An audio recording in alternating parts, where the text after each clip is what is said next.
Well, hi, y'all. I'm not from the South, but I say y'all. So, a case for curiosity.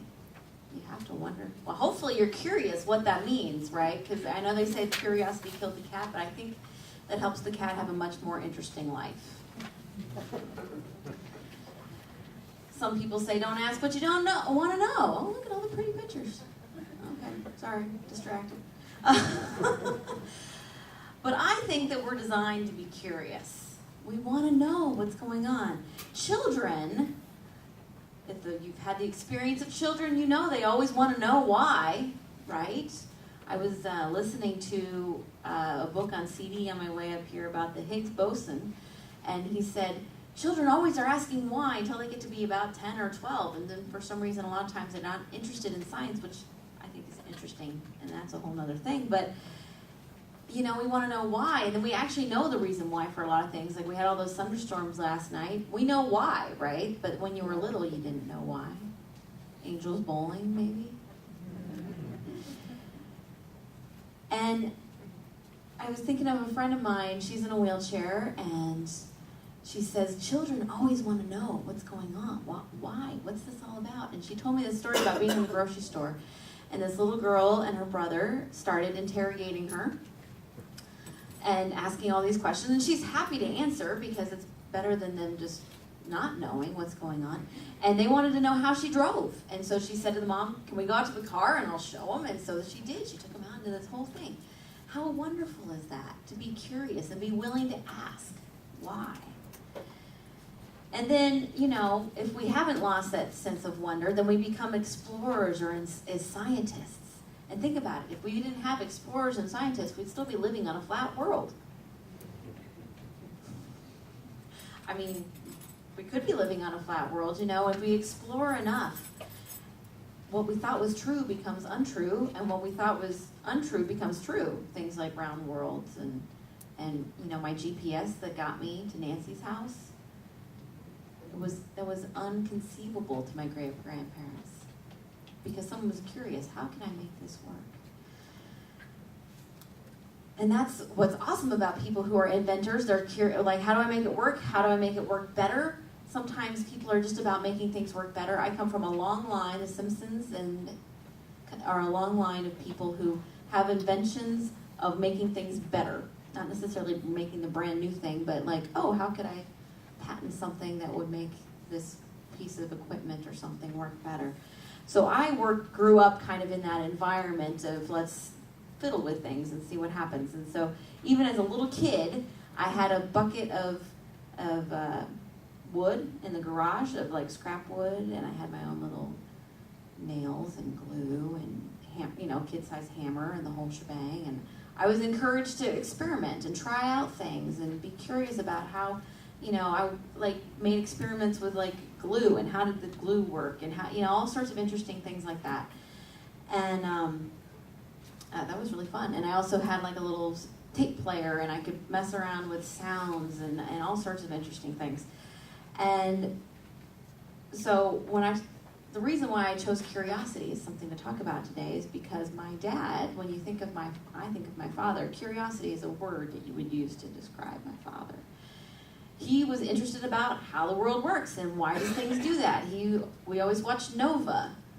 He had a subscription to Popular Science and National Geographic. We did that kind of stuff. We were very interested in these things and how could we make our world better and he would create little things that would, you know, fix some household problem or whatever. That was what we did in our house.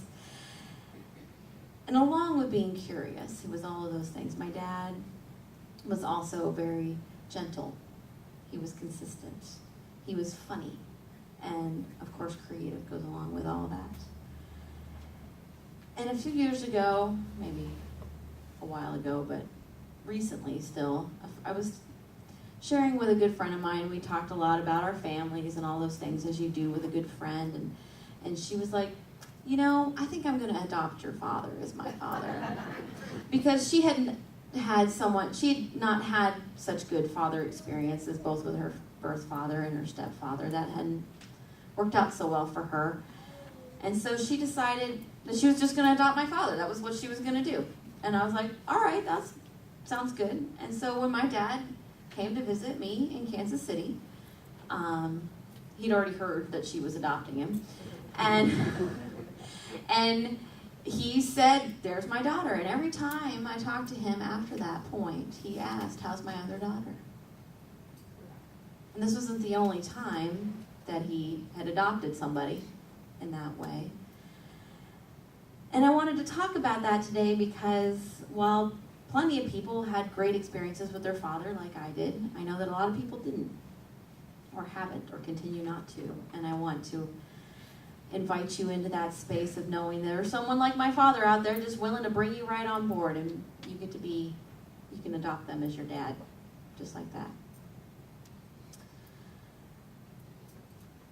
And there's another very important and curious man in our life, in my life, and since you're here, your life too, because Charles Fillmore, the father of Unity, was also someone who was very, very curious. And in case you don't know how it all went down at the beginning, Myrtle Fillmore and Charles were sitting in a workshop. And the speaker said, I am a child of God, I don't inherit sickness. Myrtle Fillmore went, whoa. And she totally got on board with this is the Rachel version of what happened, obviously. Like if you were at the workshop last night, it's the New Revised Rachel version of the Bible. This is the same thing. So Myrtle started working those affirmations and praying and really doing that thing. Charles was sitting right next to her, didn't hear it. But he started noticing that his wife, who was supposed to be dead or dying, was getting better instead, and he thought that was very interesting. And so he was very he thought it was interesting. He was very curious about it, and so he started looking into that. And being a man of trying to understand science, he was very into science.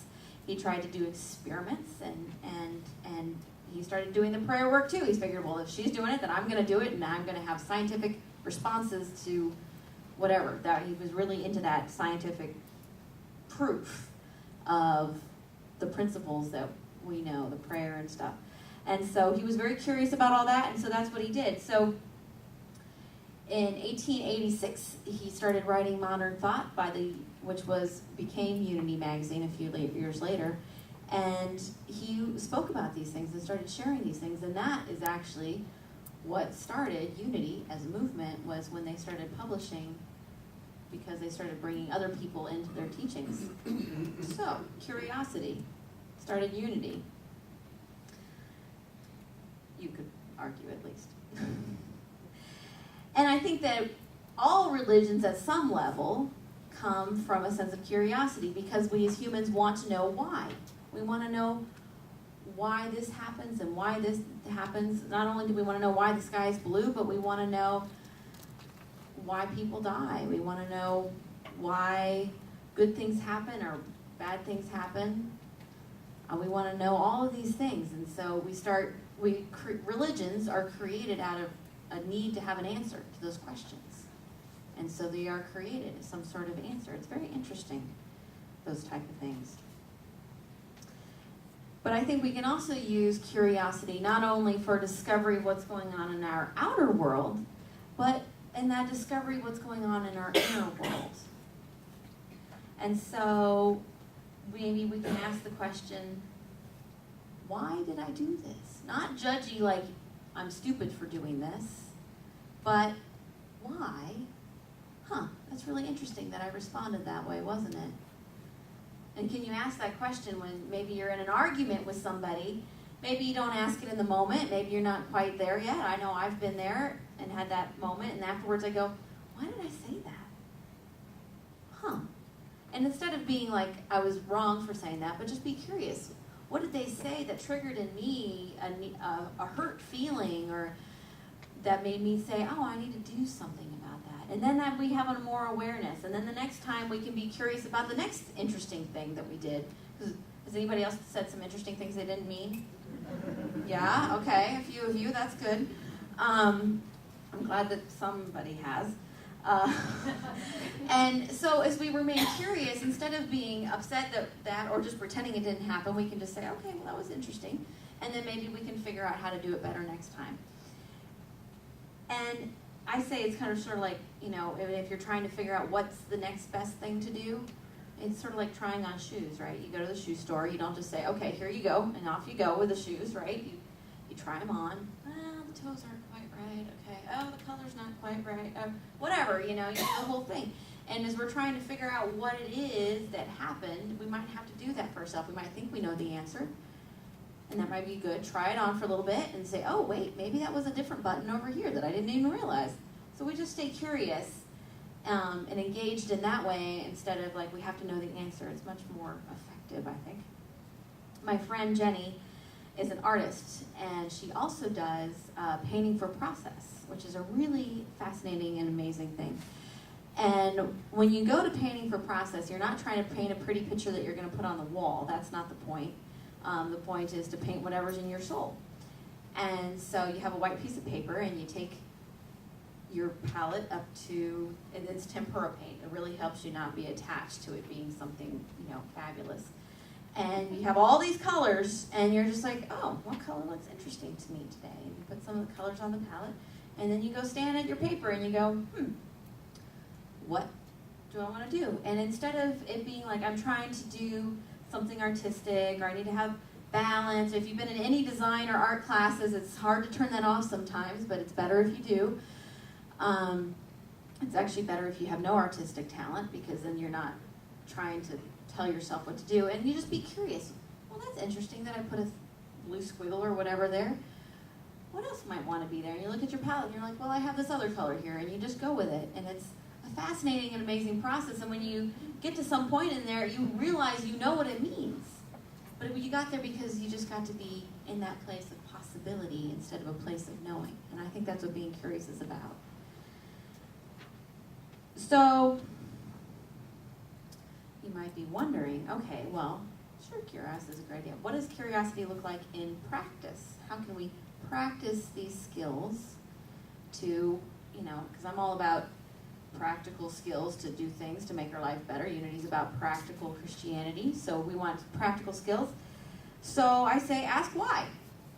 That's a great place to start in our practical skills. Why?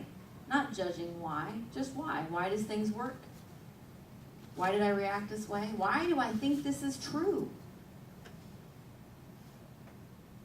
Maybe it's true. Maybe I just think it's true. Why do I think this is true?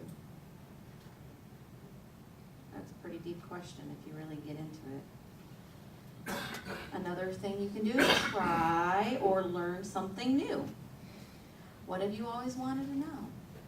I decided I wanted to know more about the Higgs boson, so I found a book on CD at the library, and off I go. I learned something new because I'm curious why they all decided this is important. And they say themselves, obviously, that's because they're curious. That's actually the answer, what they say in the book. They wanted to know because they're curious. So what have you always wanted to know? What do you think you want to know? Go find out. Don't just Google it. Find out more than just Googling it. I mean, the Google's a good start, but, go to the library. I also say, try taking something apart. I like taking things apart. Or build something new. Find out how it works. When I interned at the hospital, we all do hospital internships as part of our seminary training, and they have our name tags are on the little things that slide out, the little springs. I had to find out how it worked. I had to. It was like, anyway, so I had to take it apart, and of course, then it didn't go together back as well as it came apart, but I found out how it worked. So there's risk to taking things apart, but whatever. And I also, here's a big one, try new perspectives. Be curious about why people see things the way they do, or how they see things. Because that gives us an opportunity to connect with someone. Oh, when I look at it from your perspective, I completely understand why you made that choice that 10 minutes ago I thought was not very smart. But from your perspective, I understand. So be curious instead of saying you're wrong, saying, interesting. Why? Why would you think that? Interesting.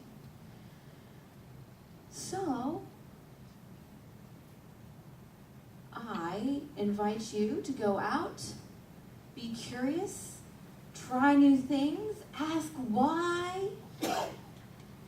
Be like our co-founder Charles Fillmore and say, I need to try that and do an experiment or something interesting like that. And above all, remember to be gentle with yourself and to be gentle with each other.